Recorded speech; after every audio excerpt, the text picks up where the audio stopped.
Hello, Comp 1, fully online class. I know what you're thinking. You're thinking, how can he look so comfortable holding that pretty gigantic pumpkin? Well, the answer's obvious. I'm from Anoka, Minnesota. It's the Halloween capital of the world. And not only that, but I'm a former Halloween king. And I can prove that with this photograph.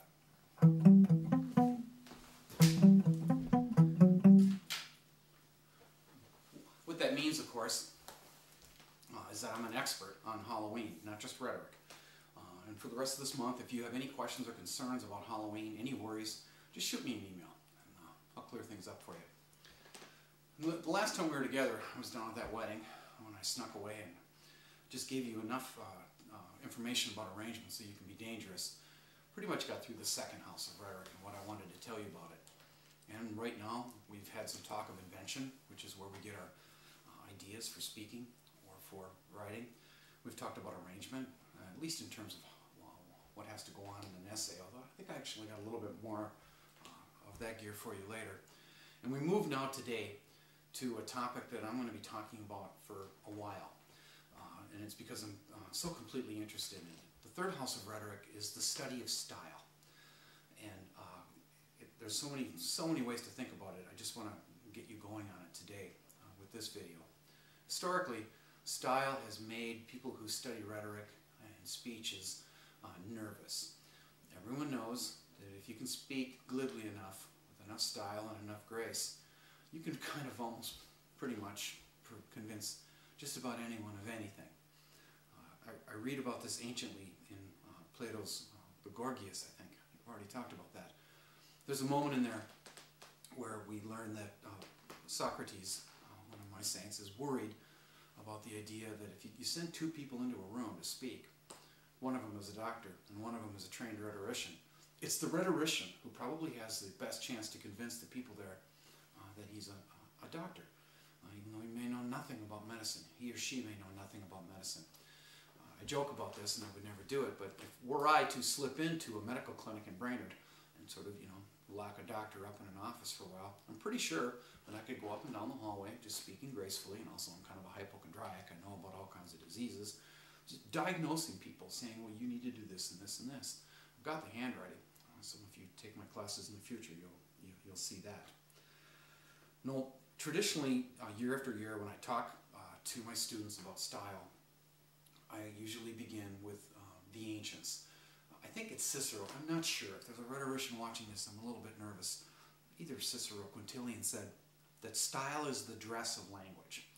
And in a little while, I'm going to put on a little fashion show starring me to make that point. But before I go there, before I get you really thinking about the relationship between the rhetoric of what we wear, what we drive, how we cut our hair, etc., and the way we use language, I'd like to talk to you about a way of thinking about style that will help set up some of these tensions that sort of come to the surface when you study it. I'd like to use my son, William, to help you think about the ways, or at least in kind of an ancient way that the Greeks thought about style. Now, the Greeks had some bad ideas that are still with us. William? This is my son, William. William, Comp 1, William. And let's start with one of these old ideas that still has some sort of resonance here all these centuries in the future. Now, my son, William, has a brain like me and like you, and it has two hemispheres. It has a left hemisphere and it has a right hemisphere.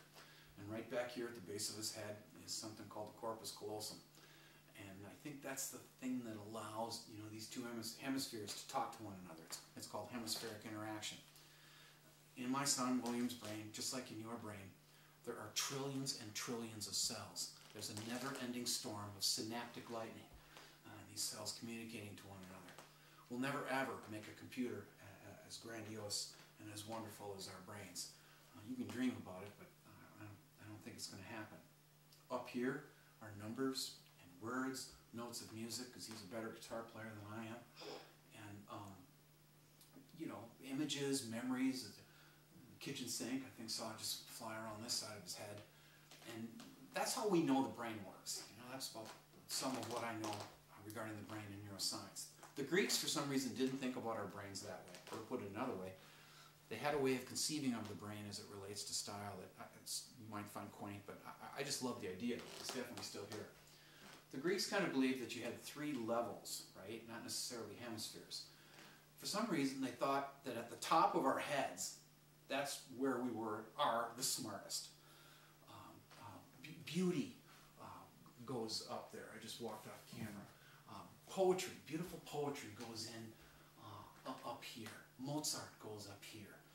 Think of any painter that you admire. Cézanne, Van Gogh. What's his name? I'm not big on painting, but beauty goes up here. The stuff that's really sublime, that really stirs our heart. Shakespeare definitely resides up here.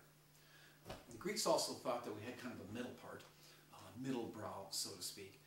And I know I'm misteaching this and maybe simplifying it in a way that's comfortable for me, but I tend to think of the middle part of the brain as the part where you just get information. Not a lot of style there. If you're checking the weather report, if you're reading the Brainerd Dispatch, I think I would call that a middle brow kind of desire. You just need to know the facts, as Dickens would say. I'm a little nervous to talk about it, but I think this is where this is going to come home true to you, is that the Greeks also believed, and not just in a high brow and a middle brow, but they believed that we had a low brow, okay? A part of our brain, a part of our desires that's sort of about the stuff that we maybe laugh at and enjoy, but we're not necessarily proud of. The Greeks were pretty naughty. I could show you sadder plays here that sort of reveal that lowbrow aspect of our aesthetic. And I think you know what I'm talking about here. If you've ever laughed at a joke that you knew you probably should not be laughing at, you've had a lowbrow moment. Think of some of the lowbrow movies that you've seen. Think of any movie, or just about any movie, by Will Ferrell.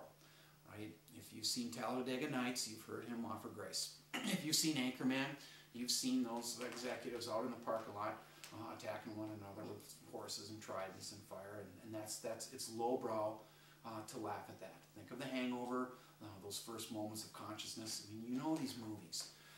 And I've known about this all my life, and I've talked to my students about this for years. And because I can't hear you, at least when you write to me and stuff, I can't really ask this question to you, but I can ask it to my son. Son, just explain how highbrow art works, middlebrow, and lowbrow. Okay. If you know that Shakespeare goes right up here, why would you go for anything but an art experience that's going to lift up your heart and give you true beauty? Why would you? Why did you watch Planet of the Apes the other night, which is kind of half highbrow, half lowbrow? I have no idea. You have no idea why you... Entertaining? Cameraman, is that your answer? What's your answer to this question? Why would we pursue anything but the most beautiful things in the world? Yeah, it's a really good question. I would say it's purely for either entertainment purposes or just to witness the culture of others. That'd be my answer, I think. I've had students say, okay, not bad, not bad. Students for years, maybe you're thinking the same thing. Hey, if we want to appreciate the highbrow, a beautiful statue in some museum, we need the lowbrow. We need the lowbrow. We need, you know, I've thought in this way before, you have too, that we need to understand something's antithesis to understand the thing. This way they're thinking like the Gnostics, who believe that in order to understand a sin, you had to commit it, so you could be forgiven by it. That you have to have cold in order to understand warmth, sky ground, etc. And I'm not sure what I think of that. If you pan to the left, cameraman, just a little bit over here. Just keep going, keep going, keep going. These are all highbrow books. Almost every one of them. Okay, pan back. Stay with me. You got to keep up with me. We got a new camera here today to try to get the wobble off. Thanks, sir. It's time for our fashion show. Everything in rhetoric is a demonstration. That's what it feels like in my classrooms at Central Lakes College and the College of St. Benedict. Everything's a demonstration. I'm just trying to demonstrate stuff.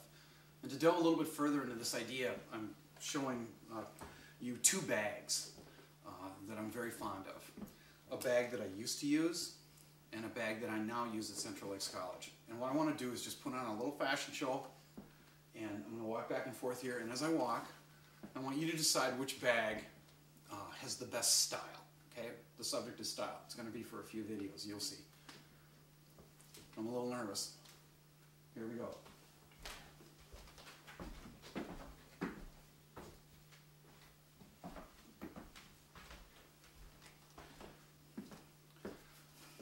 I remember now when I did this morning in my 8 o'clock class and my 9:30 class at Central Lakes College with face-to-face students.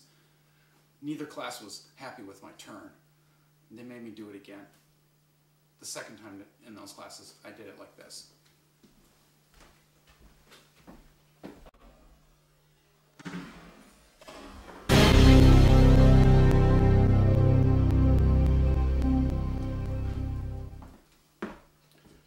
They like that better. Now, everything in the world has a style, and ultimately we're going to be doing some pretty serious wondering about what we do when we use words. Style is a very difficult thing to study. It is not an easy thing to teach, but I really want to have an impact on your writing and making you at least mindful of style. I think would be helpful. You just need to make you aware of it a little bit. But we're starting with the physical things that we can see, not abstract things like words. Now, you're invisible, right? I can't hear what you might say, but maybe you could look at these two bags for a minute and decide which one has a style that you appeal to. This is the bag I used to use. This is the bag I use now.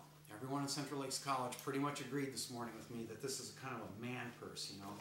I got stuff in here, I got a checkbook, a lip balm, I got a couple of film I showed in my 11:30 class, a book that I read aloud at 9:30 by Charles Simic. It's a man purse, it's kind of floppy, and it's clothy. This is the bag that I used to use. And everyone in my 8 o'clock and my 9:30 preferred this bag to this one, which really hurts. My wife took this bag away from me 2 years ago at the beginning of a story that I haven't even told you yet, but I'm going to soon. I had to go back to grad school to finally finish my master's degree, and she said, you know what, you've used this bag for too many years, and you know what, it looks pompous, it looks pretentious. She said, you're not a professor, you can't use that bag, you're going to be a grad student this year. So then she went and got me this bag. She I think looked a little more bohemian to her, a little more student-like.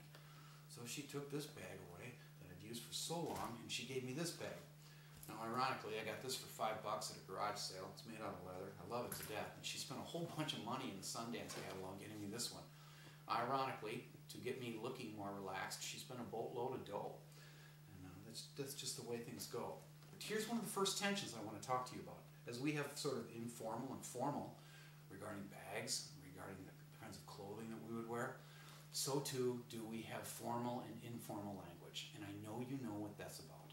When you're talking with your friends on some Friday night in a place wherever you are, I know you're speaking in vernacular language. You're speaking plainly, right? And I know that in our graduation this year, and by the way, I hope all kinds of you are graduating, we're probably going to hear some pretty formal speeches, maybe from our president, Larry Lundblad, maybe from the commencement speaker, maybe from the president of the Central Lakes College Senate. You know that language is going to be different. And even if you chose this bag over that one, we still can be friends. I might bust this out once in a while. Similarly, she's also banned bow ties because she thinks they make me look old, and she also took away cardigans. She doesn't want me to wear cardigans. She doesn't think she thinks they make me look old too. I showed her Kurt Cobain in a cardigan performing with Nirvana, and she said, well, he's young. So apparently I'm at the age where you just can't wear them. Got a few more questions on style coming your way in the next lesson. At the end of that lesson, we're probably going to have to start rolling up our sleeves and thinking about what we do when we use words. And next video lesson for you is I'm going to have another couple of photographs taken from this porch, give you a little more to think about. And then I'd like to show you several first pages of gorgeous novels. And you might find that kind of dull, but I do hope you listen to it and upload it. And see you next time.